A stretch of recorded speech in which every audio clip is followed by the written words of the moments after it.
দারুণ স্বাদের জর্দা সেমাই। তো এই সেমাই রান্নাটা আমি কীভাবে করেছি আপনারা এভাবে দেখে বানিয়ে নিন। নমস্কার বন্ধুরা, তো আজকে আমি আরেকটা নতুন ভিডিও নিয়ে আসলাম। তো আজকে আমি রান্না করব জর্দা সেমাই। তার জন্য এখানে যে লম্বা সেমাইগুলো নিয়েছি, এখানে নিয়েছি 3 রকমের বাদাম, চীনা বাদাম, কাজু বাদাম, কাঠবাদাম, কিশমিশ, আর নিয়েছি দারচিনি, এলাচ, তেজপাতা।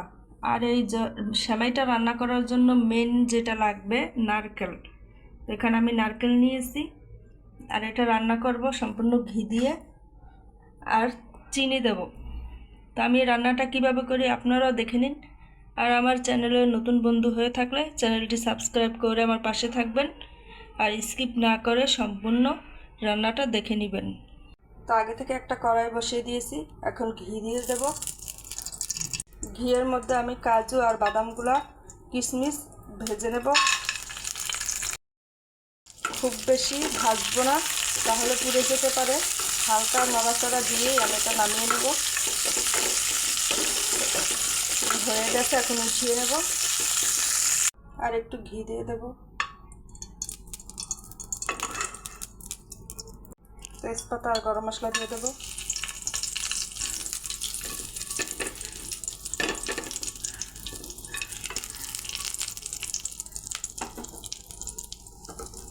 এবার সেমাইগুলো দিয়ে দেব।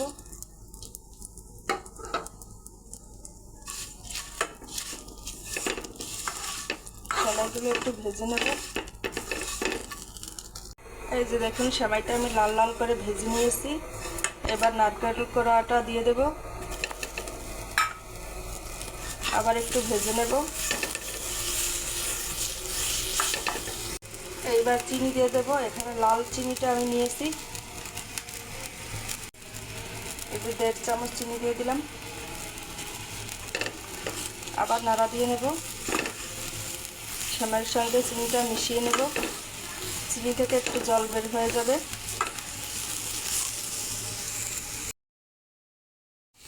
এই যে দেখুন, চিনিটা গলে গিয়ে একটা আঠালো ভাব চলে আসছে। তো এই সেমাইটা রান্না করতে পারলে খেতে খুব দারুণ হয়। তো আমি অল্প একটু জল দিয়ে দেব, খুব বেশি দেব না।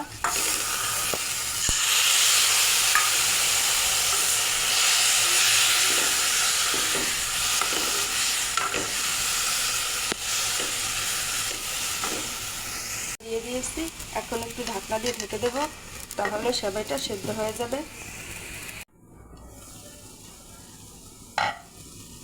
অল্প একটু লবণ দেব চিনিটা ব্যালেন্স করার জন্য। দেখুন জলটা কিরকম শুকিয়ে গেছে আর সেমাইটাও সেদ্ধ হয়ে গেছে।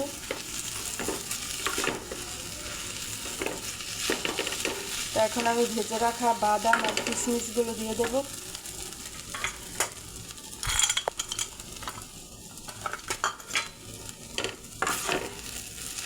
যারা এখনও এইভাবে সেমাই রান্না করে খাননি, একবার খেয়ে দেখবেন, দারুণ লাগে সেমাই রান্নাটা খেতে।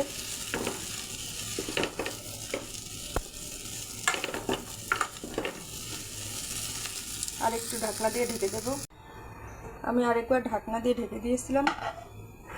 এখন ভালোভাবে সেমাইটা হয়ে গেছে, এবার আমি নামিয়ে নেব।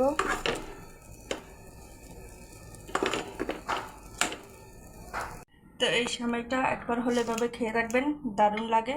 তো কেমন হলো কমেন্ট করে অবশ্যই জানাবেন, আর পারলে লাইক শেয়ার করে দিবেন। তো ভিডিওটি এই পর্যন্ত। সবাই ভালো থাকুন, সুস্থ থাকুন। নমস্কার।